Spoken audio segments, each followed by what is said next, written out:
La Ferrari Sport 131, cylindré moteur expérimental de 400 chevaux, est lancée à 280 km/h sur la ligne droite de Guidizzo. Les paysans assis sur le bord de la route se reculent instinctivement au passage du bolide. Il est 16 h, ce 12 mai 1957.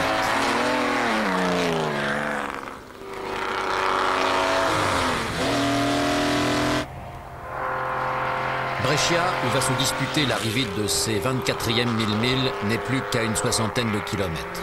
Au contrôle de Mantoue, la Ferrari 531 était 3e au classement général absolu. Casque blanc, blouson de cuir noir, Alfonso Cabeza de Vaca, marquis de Portago, que tout le monde appelle Fon, appuie sur l'accélérateur. À ses côtés, casque brun, veste de tweed, Edmond Nelson, son coéquipier américain, s'enfonce dans son siège. Nelson ne quitte jamais Portago. Il est comme son ombre, comme son double, discret et attentif. C'est lui qui a attiré Fon sur les circuits 4 ans auparavant. 4 ans qui ont suffi pour transformer ce fils de famille qui ne savait même pas changer les vitesses en pilote confirmé.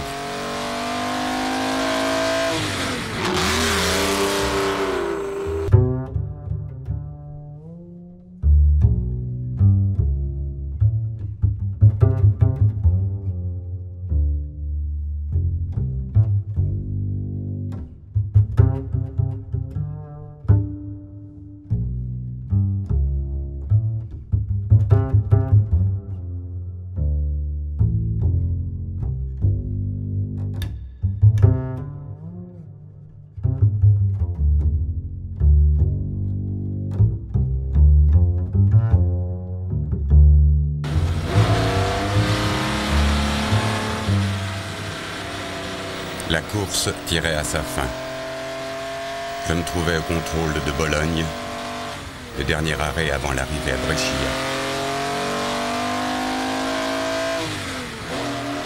Le dernier tronçon du parcours, pratiquement tout en ligne droite et en plat, ne donnait pas lieu à un suspense particulier. Les difficultés déterminées, les jeux étaient faits. Nous avions 4 voitures en tête de la course. Et j'avais déjà parlé au pilote. Taruffi devait rouler tranquillement, escorté par Von Trips. Jean de Bien devait être prudent, parce qu'il était très important de faire franchir la ligne d'arrivée à la nouvelle berlinette 250 Grand Tourisme et de Portago, 3e, inattaquable, sans problème.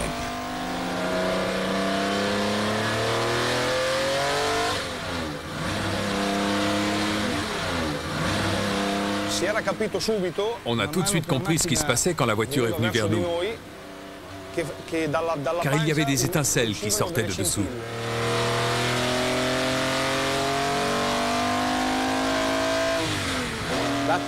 Une minute avant l'arrivée de la voiture, moi j'étais de l'autre côté. Mais c'est mon copain ici, Mario, qui m'a appelé juste 15 secondes avant le passage des voitures. On entendait déjà le bruit des moteurs. J'ai donc traversé la route juste avant le passage de Portago.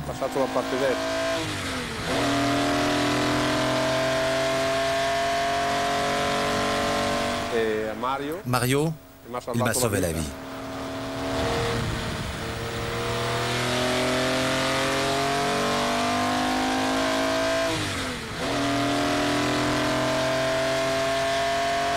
Soudain, une embardée.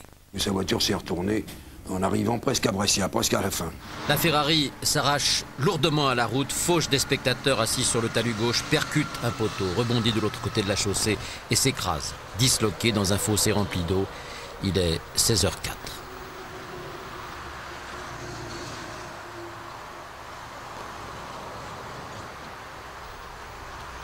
L'accident fait 11 morts. Celui que ses amis appelaient Fon et que le public appelait le marquis, ce jeune homme pressé qui avait pour devise « Amusez-vous, il est déjà plus tard que vous ne pensez », s'est pulvérisé avec son copilote dans la ligne droite de Guidizzo à 28 ans, en courant au-devant de la vie et en tuant 9 personnes, dont 5 enfants. Les survivants aujourd'hui n'ont rien oublié. La voiture est sortie à 50 mètres environ, d'où nous nous trouvons, sur la gauche. Après 2 ou 3 mètres, elle a fait plusieurs tonneaux et a fini sa course dans le public. On ne voyait plus que de la fumée et de la poussière. Une chose incroyable. Nous, de ce côté-là, on observait tout ça. Je ne pourrai jamais l'oublier. Le passage de la voiture a enlevé la poussière. Ce que j'ai vu à ce moment-là était vraiment horrible. Le corps de Portago était là, sur la chaussée, coupé en 2 morceaux, avec les câbles du téléphone enroulés autour du corps. Évidemment, on peut dire que la cause de sa mort était due au câble et pas forcément à la vitesse. On ne peut pas expliquer ça autrement. J'avais seulement 12 ans, mais avec mon père, on a dû s'occuper des cadavres de mes cousins et des autres parents. Malgré l'horreur de la situation, on a trouvé le courage de rassembler les morceaux des corps et on les a mis le long de la route. Il n'y avait ni ambulance, ni moyen de communication, ni téléphone. Alors, on s'est débrouillé comme on a pu avec les blessés. Il fallait bien les sauver et les transporter à l'hôpital car quelques-uns étaient encore en vie. Je me souviens de quelque chose de terrible.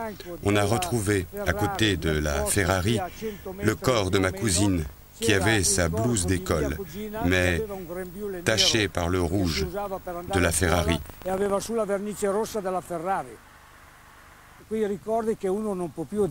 C'est quelque chose que je ne peux pas oublier, tellement c'était choquant, trop dramatique.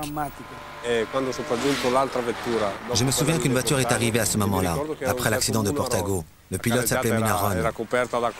La route était couverte par les corps, la carcasse de la voiture, les fils électriques. Il s'est arrêté, est descendu de la voiture, a enlevé son casque, l'a mis sur un pilier. Il a déblayé un peu la route et puis il est reparti en direction de Brescia. Un pilote n'a même pas ralenti. Il ne nous a même pas aidés ni donné du temps pour déplacer le corps de Portago. Il a juste ralenti pour passer.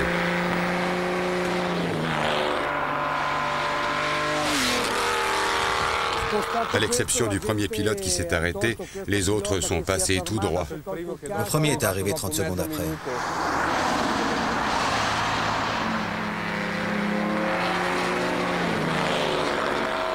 Personne n'en a encore conscience, mais une page de la course automobile vient d'être tournée. Les 1000 milles remportés par Taruffi sur Ferrari seront les dernières. Bientôt viendra le temps des normes et des règlements. Il s'agira non seulement de protéger les spectateurs contre ces bolides qui les fascinent et les menacent, mais aussi de protéger les pilotes contre eux-mêmes. Plus de risques inutiles, plus de défis insensés. La mort que l'on nargue, la mort que l'on tient en échec chaque dimanche et qui souvent finit par écraser les plus forts, n'aura bientôt plus le droit de rôder sur les circuits. Bien sûr, elle frappera encore longtemps. Bien sûr, elle frappe toujours aujourd'hui. Mais désormais, elle est apprivoisée, elle est corsetée par des normes de sécurité de plus en plus strictes, elle est tenue en échec par une technique toujours plus fiable.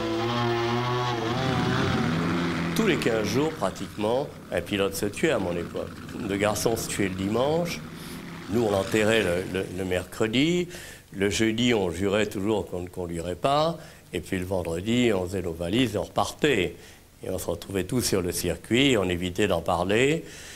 Et puis, le week-end d'après, c'était oublié. Et puis ça recommençait. Moi, personnellement, j'avoue que lorsque Fon s'est tué, ma femme était enceinte et que je me suis arrêté de courir car elle était en dépression, c'était devenu insupportable pour elle. Et comme lui était un de nos grands amis, je me suis arrêté de courir pendant 7-8 mois. Alors mon fils est né au mois d'octobre et l'année d'après, j'ai recommencé.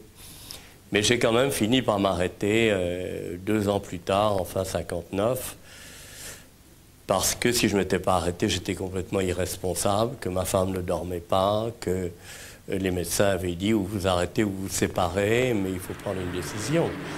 Et donc la décision était difficile à prendre, ce qui fait que le jour où je me suis arrêté, ma femme, elle, s'est mise à dormir, a repris 7-8 kilos, et moi, j'ai pas pu dormir pendant 2 ans. J'étais dans la maison de ma future femme. Il y avait là ma belle-mère. Et Fawn devait d'ailleurs être témoin à notre mariage, qui se passait début juin. Et c'était... On l'a entendu à la radio. J'étais avec un ami, Earl Dolan, un photographe. Nous étions à l'écoute toutes les heures ou toutes les demi-heures. Il donnait des nouvelles.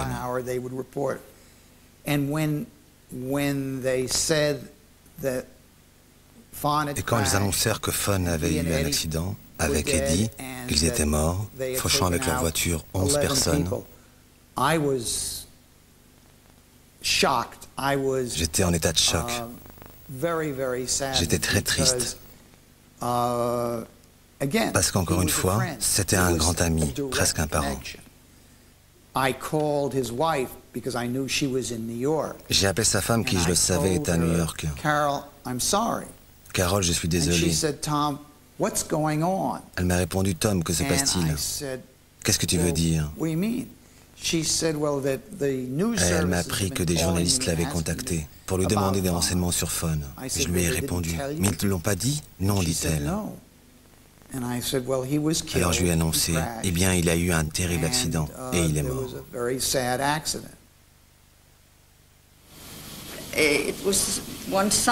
C'était un dimanche et j'ai reçu ce coup de fil aux environs d'1 heure de l'après-midi.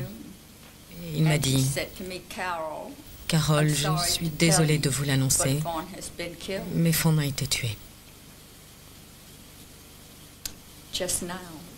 Nous venons juste d'avoir l'information.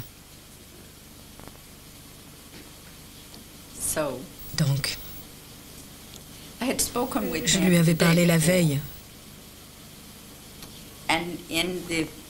Et dans ce livre-là,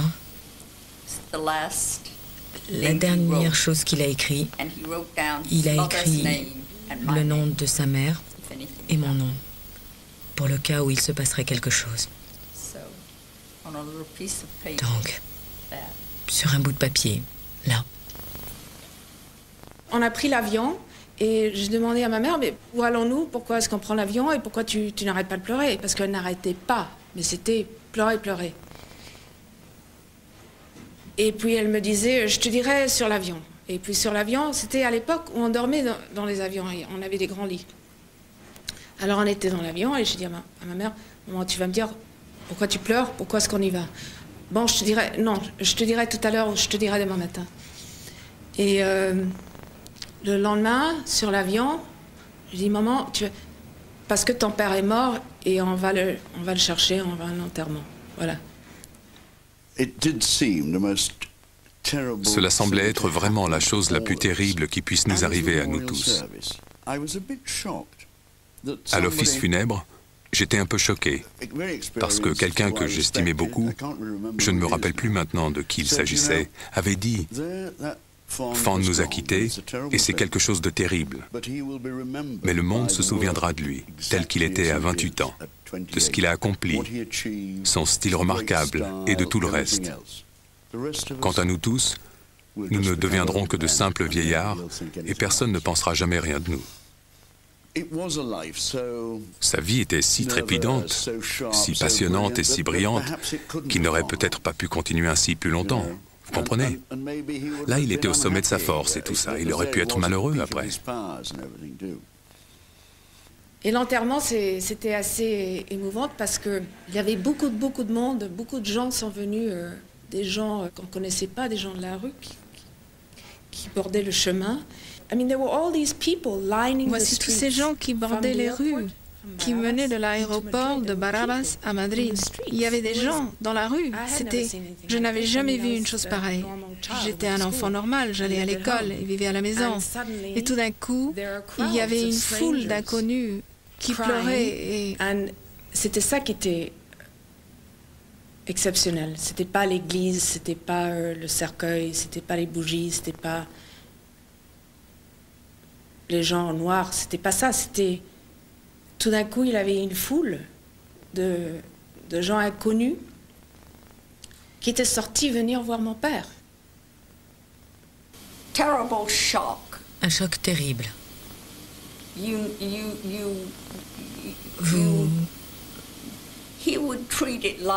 il traitait toujours ce sujet d'un ton léger. Je me souviens qu'il a dit à un journal quelconque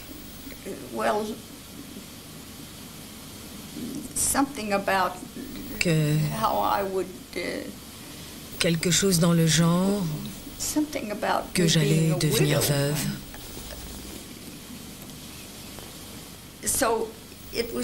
Donc c'était évidemment présent à son esprit que cela pouvait lui arriver. He knew something could happen.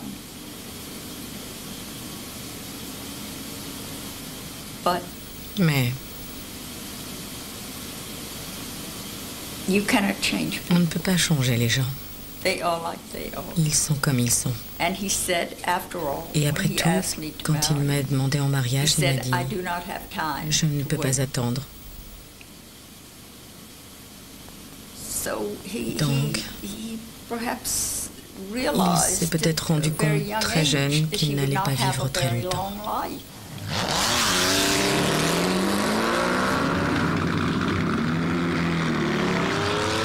Mais alors les 1000 milles avaient ceci de particulier que vous aviez, je ne sais pas, toute l'Italie était au bord de la route. Alors quand vous arriviez, comme les voitures les plus lentes partaient avant les voitures les plus rapides, vous rattrapiez les voitures les plus lentes devant vous. Alors les voitures qui étaient devant vous, tout d'un coup, les spectateurs se fermaient sur la route pour regarder la voiture arriver. Ensuite, ils s'ouvraient pour la laisser passer et se refermaient derrière pour la revoir de l'autre côté. C'est à ce moment-là que vous arriviez. Et il y avait un monde de mort incroyable aux 1000 milles. Les pouvoirs publics n'en parlaient pas parce que c'était une course extrêmement populaire en Italie et qui servait beaucoup à l'image de l'Italie à l'époque et de l'industrie italienne et de Ferrari et de Fiat et de Lancia, etc. et d'Alfa Romeo. Mais il y avait des pilotes qui se tuaient. Alors on parlait des pilotes qui avaient des accidents, etc. Mais on ne parlait jamais de la foule. Mais je peux vous dire que les voitures rentraient dans la foule et qu'il y avait des catastrophes et qu'il y avait énormément de morts à chaque 1000 milles. Cette fois pourtant, c'est le tollé.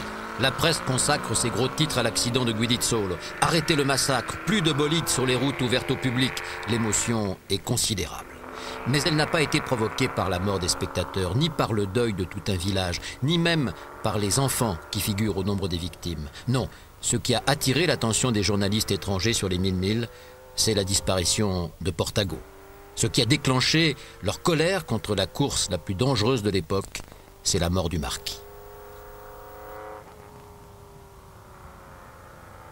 Il a fait un accident qui a été la presse mondiale s'en est emparée. Portago était très connu et populaire et l'accident a été dramatique. C'était une Ferrari de l'équipe italienne Ferrari. Porté par l'émotion qu'a soulevée la disparition de Portago, le public italien est contraint de condamner sa plus grande course automobile. Et du coup, les passions se déchaînent. Qu'est-ce qui a provoqué la mort de 11 personnes à Guidizzolo? Une défaillance mécanique? La mauvaise qualité des pneus? Certains osent même tourner leur regard vers le commendator et posent carrément la question: qui a tué Portago? La presse, la radio, la télévision se déchaînèrent. Les voitures furent mises sous séquestre. Je fus désigné à la vindicte publique et finalement inculpé. 4 ans et demi s'écoulèrent avant le jugement définitif. Que s'était-il passé en réalité? Le pneu de 2 Portago s'était coincé en dérapage sur les yeux de chat métalliques délimitant le milieu de la chaussée dans le virage. Et c'est ce qui a provoqué son éclatement. C'est à la suite de cette triste expérience que l'innovation des yeux de chat fut bannie de toutes les routes et autoroutes. C'est donc la version officielle, celle de Ferrari, la version validée par les juges au terme d'un long procès. Première reconstitution. Regardez bien. Dans une courbe, les yeux de chat, ces plots de fer indiquant le milieu de la route, auraient déchiré l'extérieur du pneu de la roue avant gauche de la voiture de Portago, provoquant finalement son éclatement. Voilà le commendator lavé de tout soupçon. Ce n'est pas lui le responsable, c'est la route et ces satanés bouts de ferraille qui sont encastrés dans la chaussée. Une explication qui, franchement, ne convainc personne, ni à l'époque, ni aujourd'hui. C'est pourquoi nous sommes revenus sur les lieux de l'accident pour tenter de comprendre, pour poser des questions aux témoins. 40 ans après, les langues se délient. D'où on était, on voyait les voitures arriver en direction de Mantoue.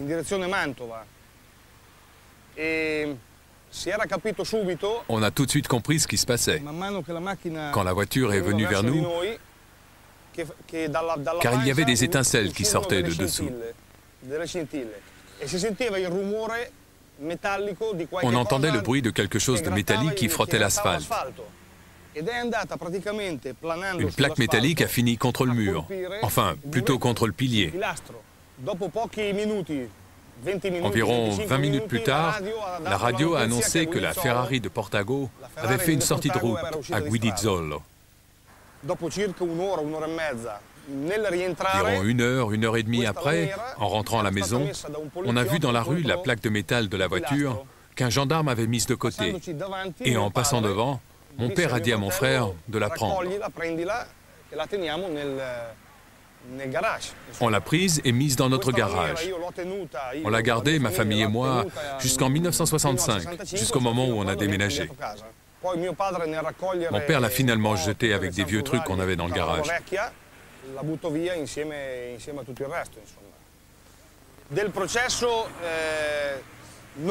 On ne savait rien du procès, car les journaux n'en suivaient pas toutes les étapes au jour le jour.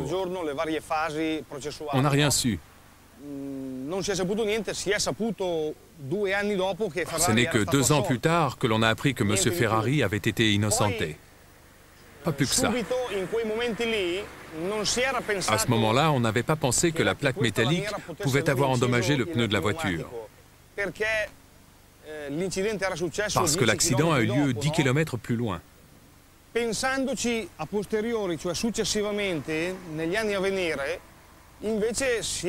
Ce n'est qu'à posteriori, plusieurs années plus tard, qu'on a eu la certitude que la plaque avait endommagé un pneu.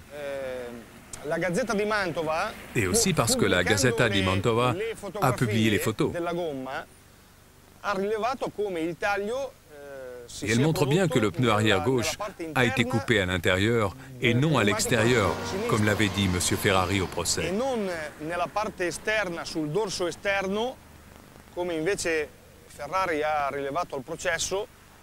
Mais il s'agit d'une déduction logique faite a posteriori. À ce moment-là, le procès était déjà terminé, la question oubliée parce que personne ne nous avait rien demandé. Seconde reconstitution. Selon ce nouveau témoin, c'est bien avant l'accident, pendant la traversée de Goito, que le pneu avant gauche de la Ferrari de Portago aurait été sectionné à l'intérieur par une plaque qui se serait détachée de la voiture. Le pneu ainsi entaillé aurait explosé 10 km plus loin dans la ligne droite de Guidizzolo quand la voiture atteignait sa vitesse de pointe. Reste la troisième hypothèse, celle qui engage directement la responsabilité de Ferrari et également de Portago. Regardez cette photo. C'est un document à charge. Juste avant le départ de la course, Jean Debien, adossé à la Ferrari Grand Tourisme, regarde tristement la Sport qu'il devait piloter et que le commendateur a finalement confié à Portago. Je suis arrivé de Portago, comme un fou. Et je lui ai dit, on ne inquiète pas ça. Il m'a dit, mais tu ne sais pas. Je dis, oui, je sais que je vais conduire une merde de voiture, que la tienne, qui roule 60 km le moins vite que la voiture Sport. Qu'est-ce qu'il avait dit à Portago Eh bien, Enzo Ferrari a dit à Portago, je serais étonné qu'avec la voiture de Jean Debien, la voiture Sport, vous alliez aussi vite que lui qui conduira votre voiture. Ferrari était un homme très drôle, assez peu commode, mais s'il a dit cela, je pense que c'est parce qu'il a réalisé que Jean Debien a beaucoup d'expérience. C'est un très très bon pilote de longue distance. Et peut-être que Ferrari a senti que sa voiture serait mieux entre les mains de Jean Debien. Quand il a cassé un amortisseur entre Cremona et Mantova, il a cassé l'amortisseur avant gauche. Et la roue tapait dans le garde-boue. Quand il est arrivé au contrôle de Mantova, sa roue avant gauche était complètement lisse. Il avait une roue de secours, il aurait pu la changer. On lui a dit que Jean Debien était à 1 minute devant, etc. Qu'est-ce qu'il lui a dit ça? Un mécano Ferrari. Un mécano Ferrari, au moment où il est passé à un stand. Voilà, il a dit tiens, il y a Jean Debien qui est 1 minute devant vous. Et alors là, à ce moment-là, il a tout arrêté. Le type était avec un cric pour changer la roue. Tout s'est arrêté et il est parti. Mais il s'est dit, j'imagine, il s'est dit, si je change la roue, Olivier va aller plus vite que moi. Donc sur les 200 derniers kilomètres, qui étaient des kilomètres de route très droite avec des grandes courbes, il a dû penser qu'il rattrapait Jean Debien. Ça, évidemment, c'était un peu lui, quand même. Il n'a pas pensé au danger, il n'a pas pensé à ce qui pouvait arriver. Fangio est venu à Paris pour les funérailles. Et après les funérailles, il est venu me voir chez moi. Chez nous, il a dit « Je ne veux pas que vous puissiez penser que Fawn a commis une erreur. Parce que si c'est moi qui avais conduit cette voiture, je serais mort également. » Quand il y avait de mon temps un pilote qui se tuait, on disait « c'est de sa faute, il a fait une erreur ». Alors que pour Portago, vous dites qu'il n'a pas fait une erreur de pilotage, il a fait une erreur psychologique. Il a fait une erreur de risque. De risque. Il devait changer de roue, il n'a pas changé de roue. Il est tombé dans le piège de Ferrari. Exactement. Troisième et dernière reconstitution de l'accident. L'amortisseur avant-gauche de la Ferrari de Portago s'étant cassé, le pneu a frotté sur le garde-boue, s'est usé jusqu'à la trame et finalement a explosé à grande vitesse dans la ligne droite avant Guidizzo. Alors, qui a raison? Le commendator, le témoin de Goïto ou Olivier Jean Debien? Sans doute ne le saura-t-on jamais. Et c'est pourquoi le procès intenté à Ferrari, malgré l'acquittement officiel, n'est toujours pas clos.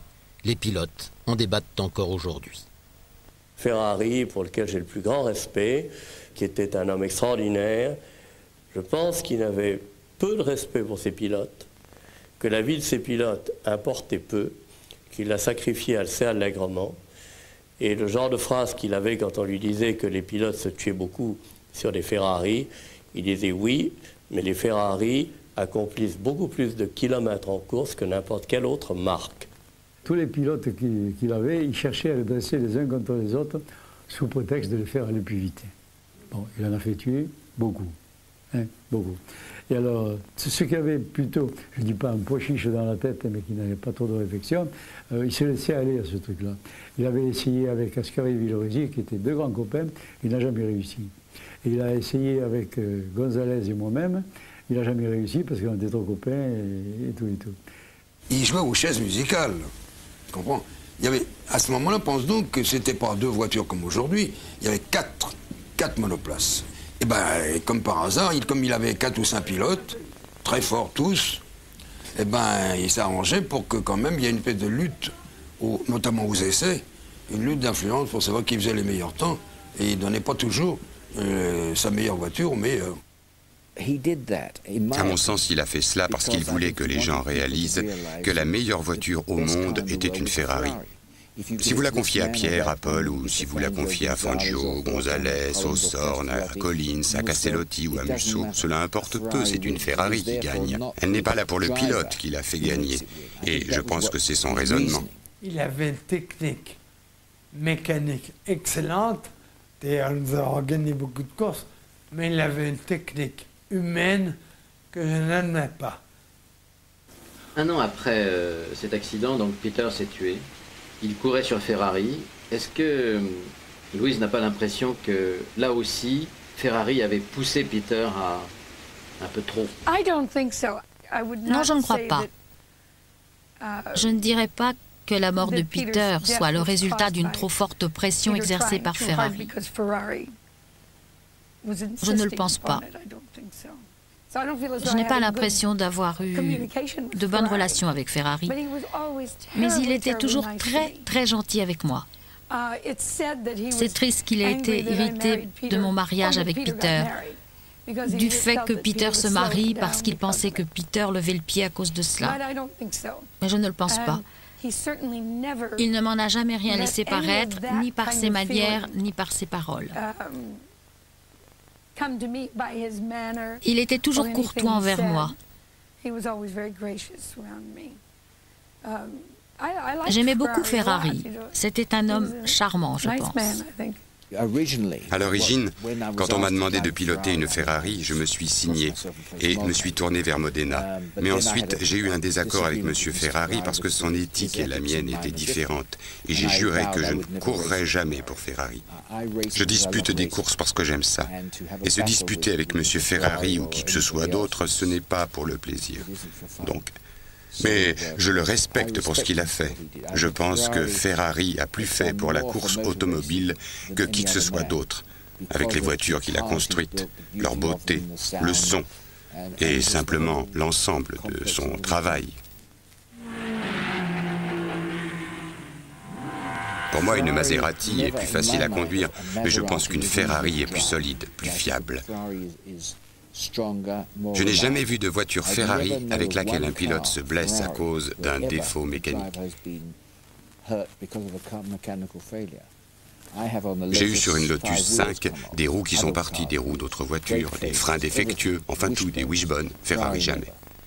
Et je pense qu'une Ferrari était une merveilleuse voiture à cause de cela, mais aussi pour le son de la Ferrari, la romance du bruit et la passion des gens. Pour moi, c'est ce qui rend Ferrari merveilleux.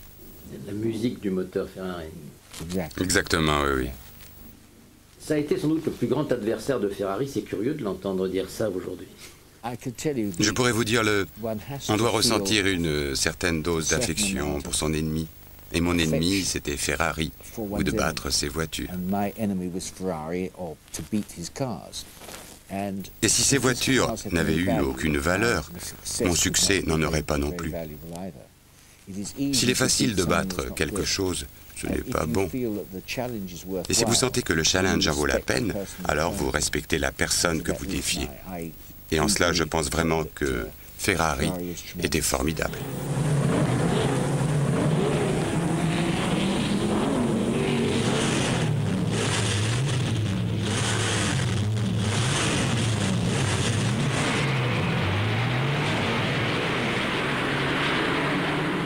Il y a eu une hécatombe.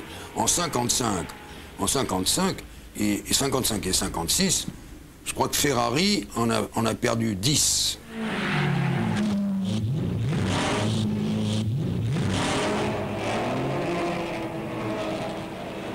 Des tout grands. C'est terminé par Rossord, l'anglais, mais avant il y a eu Castellotti, Scari, un des très grands qui a été champion du monde 2 fois, Collins, bien entendu, au Nürburgring. Enfin, tous les grands, quoi. Et pauvre Portago. Ferrari, sans doute, portait sa part de responsabilité. Mais il n'y a pas que ces pilotes qui meurent sur les circuits. Il n'y a pas que ces voitures qui provoquent dans les années 50 une hécatombe parmi les spectateurs. Au Mans, en 1955, quand la Mercedes de Levegh percute la tribune faisant 80 morts, ce sont les mesures de sécurité sur le circuit qui sont en cause.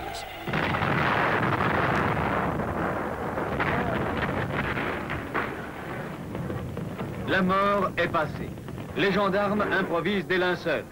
La Mercedes du malheureux Levegh se désintègre littéralement, criblant encore tout l'alentour d'éclats de magnésium.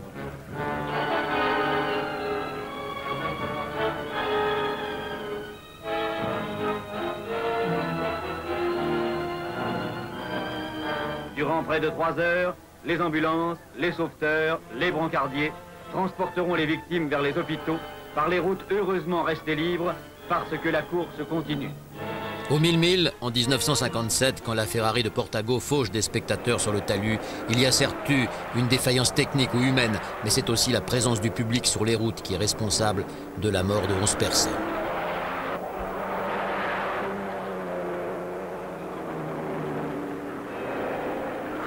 Enfin, à Cuba, en 1958, quand la Ferrari de Armando Garcia Cifuentes entre dans la foule faisant 10 morts, il s'agit d'une faute de pilotage, mais ce sont les courses sur route qui reçoivent le coup de grâce.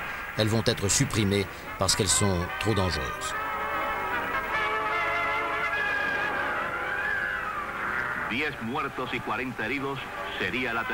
La suppression des courses sur route en général et des 1000 en particulier révulse le commendateur. Têtu, il va même jusqu'à prétendre, contre l'évidence, contre l'opinion, que les courses n'étaient pas dangereuses. Les courses automobiles en tant que telles ne sont pas plus dangereuses que d'autres sports. Elles le deviennent à chaque fois que l'humain ignore tant les lois physiques que morales. Il fallait le culot de Ferrari pour faire endosser la responsabilité des accidents, toute la responsabilité aux hommes qui pilotaient ces bolides. Ceux qui en ont réchappé, bien sûr, ne sont pas d'accord et rappellent qu'en ce temps-là, c'étaient les voitures qui étaient dangereuses. C'était très dangereux parce que les voitures n'étaient pas sophistiquées comme elles sont maintenant. Les pneus étaient très étroits. Il y avait un châssis, un moteur, une carrosserie, la place du pilote et 4 roues. Puis 4 freins, c'est tout. Juste à la limite des freins à disque, qui ont été inaugurés par les Jaguars à Oumont, mais les freins, c'est tout de même pas simple. Nous n'avions pas les mesures de sécurité qu'ils ont maintenant. Maintenant, vous pouvez avoir un accident, la voiture tombe en pièces détachées et les pilotes s'en sortent indemnes. Nos pilotes ne portaient même pas de ceinture de sécurité. Ils ne voulaient même pas de ceinture à ce moment-là. Ils commençaient à peine à en parler. C'était très dangereux parce que d'abord, c'était des véritables citernes. Tu ne peux pas savoir ce que c'était. Ils ravitaillaient une fois, et très très vite, mais pas comme maintenant, on les voit tout le temps s'arrêter maintenant. Les courses que tu peux voir aujourd'hui, comme celles de les toutes récentes, de Suzuka par exemple, tout se fait au ravitaillement.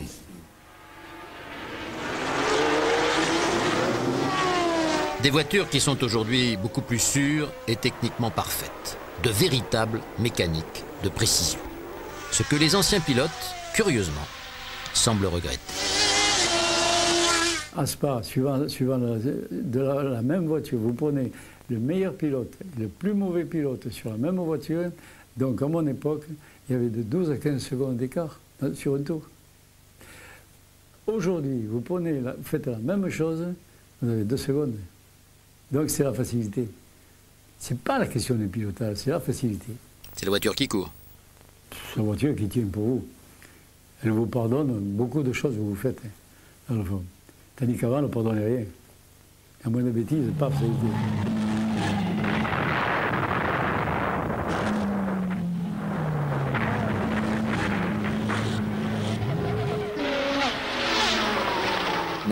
De nos jours, si vous avez un accident à 200-300 km/h, assez souvent le pilote s'en sort.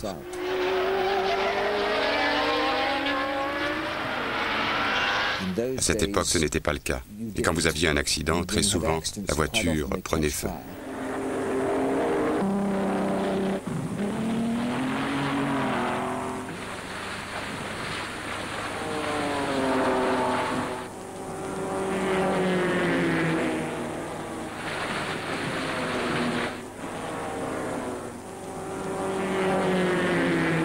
Aujourd'hui, c'est inifugé, il n'y a plus aucun... Je ne dis pas qu'il n'y a plus aucun danger. Enfin, je veux dire qu'ils ne prennent plus feu.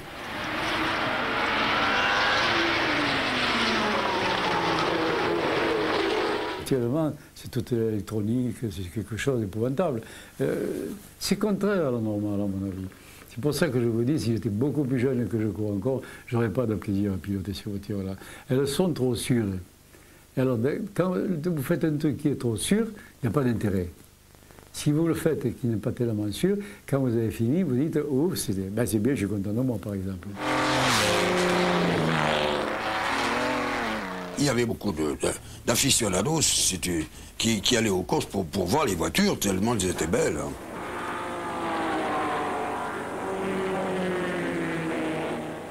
Alors, ne parlons pas du bruit, alors ça, c'est la musique. La musique? Ah oui, la musique.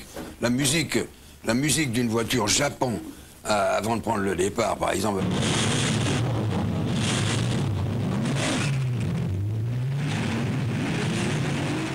C'était des moulins fantastiques. Les 12 cylindres ou les 8 cylindres.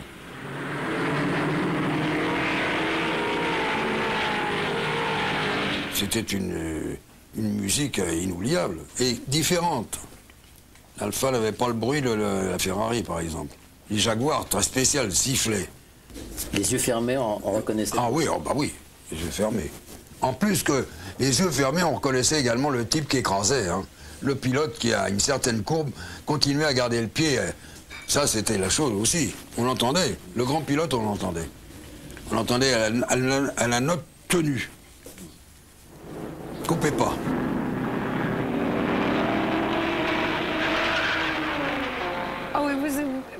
Oh, pour moi, ça c'est la course automobile, celle des années 50. Ces voitures étaient belles, la vie était belle.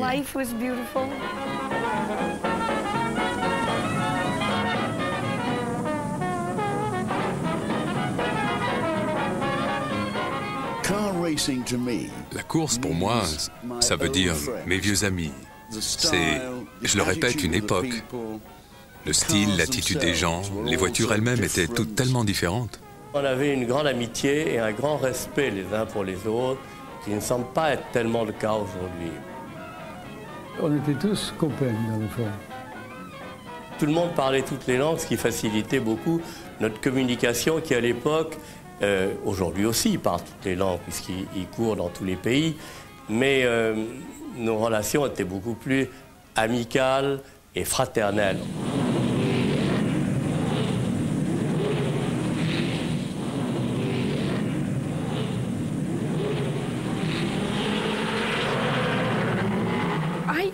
J'avais l'habitude de m'asseoir pratiquement sur la piste même, pour noter les temps, les chronométrages, les records.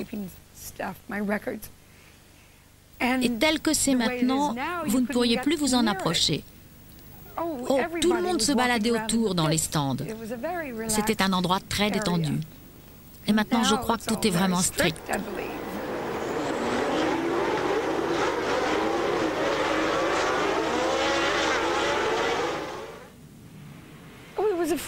C'était quelque chose d'amical à cette époque.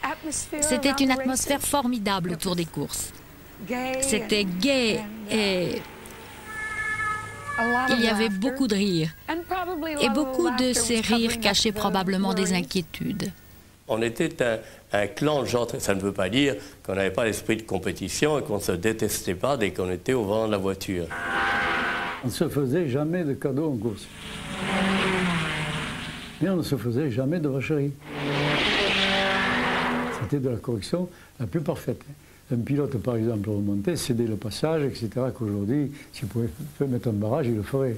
Mais c'est tout à fait différent. Et comme je dis, en exagérant un petit peu, s'il pouvait mettre devant la voiture une mitrailleuse pour tuer celui qui est devant, il le ferait. Oui. Enfin, j'exagère un petit peu.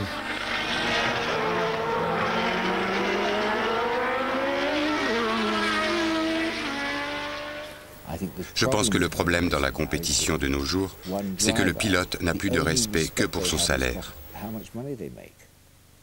Et si un pilote entend, si j'entends dire que vous gagnez 5 millions de dollars, je sais que je suis meilleur que vous, donc je vaux 10 millions de dollars. Et il est certain que Michael Schumacher mérite plus d'argent parce qu'il est de loin le meilleur. Mais c'est dommage que la morale soit là et que le monde soit là. Ça a été un début, pas de mauvaises années de la course, mais de bonnes années du pognon. Le fait qui comptait davantage que la passion. Il n'y a plus un millimètre de carrosserie où il n'y a pas une réclame. Et quand alors eux, les pilotes eux-mêmes maintenant, le casque, le blouson, la combinaison, comme les coureurs cyclistes. Les coureurs cyclistes, je ne sais pas combien il doit y avoir, une trentaine de réclames différentes sur chaque maillot de coureur cycliste. Donc c'est ridicule, à ce point-là. Les courses ont changé. Vous pouvez le ressentir. C'était une époque sans profit. Puis c'est devenu commercial. Alors j'ai arrêté la photo. C'est du business, et un très très bon business. Je n'aime pas. Il n'y a pas de sport. Les pilotes n'ont aucune éthique, aucun respect pour les autres pilotes. Quand vous vous battez avec un autre homme, mano à mano, comme nous le faisons dans une voiture, quand il y a un danger sur vous, dans votre propre intérêt et le leur, il y a des choses que l'on ne fait pas. Prost et Senna, deux des meilleurs pilotes au monde, se sont tous les deux heurtés à 307 km/h. Ce n'est pas correct, mais les choses sont ainsi.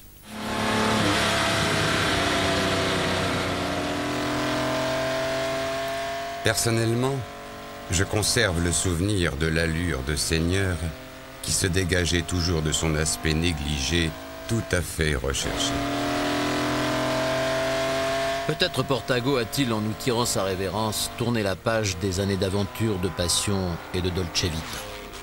Mais ce faisant, combien de peines et de regrets n'a-t-il pas laissé derrière lui? Andrea blessé, Schellenberg inconsolable, Trintignant nostalgique. Une mentalité différente. C'est-à-dire, c'était une mentalité de gens comme Portago, de grands seigneurs, si vous voulez, mais en fait, c'était des gens bien. C'était des gens bien qui avaient une éducation dans le fond. Tandis qu'actuellement, n'importe qui peut faire de la Formule 1. Pourquoi est-ce qu'on peut dire que Von a été un des derniers seigneurs? Oui, on pourrait dire cela. Il était la dernière personne à avoir cette classe, qui avait des origines qui lui permettaient d'être un grand non-conformiste. Il n'avait pas trop de soucis de ce côté. Il était gentil, doux et d'une grande sensibilité. Mais si quelqu'un se montrait prétentieux, il n'avait pas à s'inquiéter des conséquences de ce qu'il lui disait. Il ne se souciait pas du tout si la personne voulait un jour avoir sa revanche.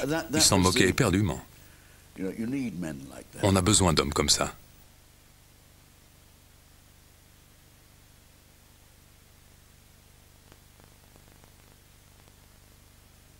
Réellement, qu'est-ce que vous pensez que Von n'aurait pas pu vivre les années 80 et 90?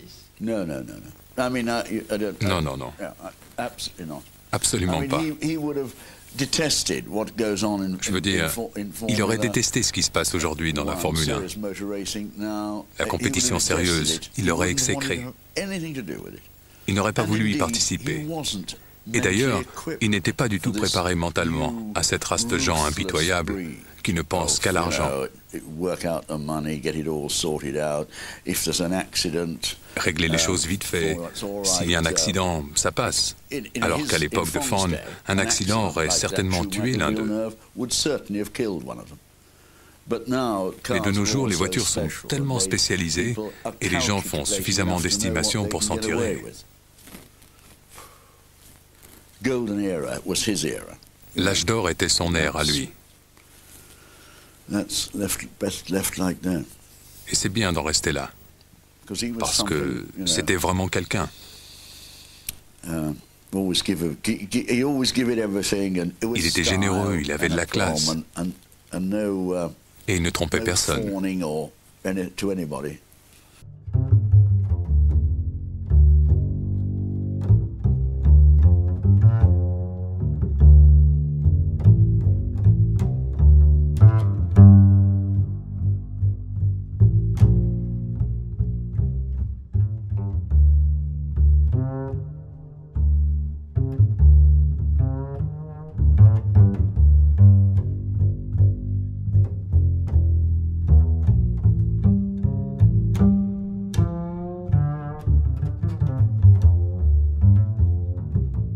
Si longtemps après, c'est quelqu'un qui vous est encore aussi proche, aussi quelqu'un pour qui vous avez autant d'affection? Oh oui, nous avons eu quelques merveilleuses années ensemble, mais il faut penser à la suite. Il a sa fille, Andrea, qui est formidable. Il en serait si fier. Et moi, J'ai la chance de la connaître et d'avoir des contacts réguliers avec elle. Elle est venue ici cet été et c'est tout ce que nous pouvons vraiment faire, garder en vie des générations différentes.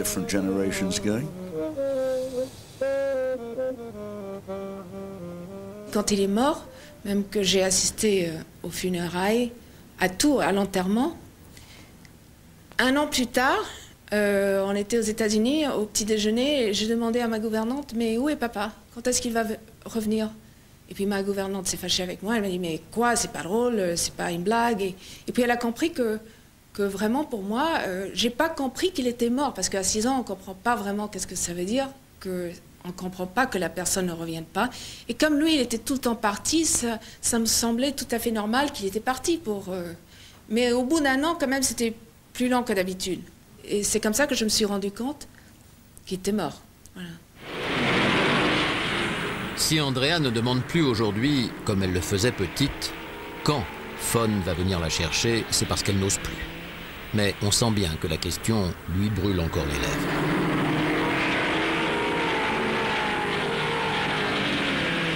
Alors, nous avons envie de nous asseoir avec elle et d'attendre Portago en regardant passer les voitures des années 50, belles et musicales, souples et dangereuses, inoubliables.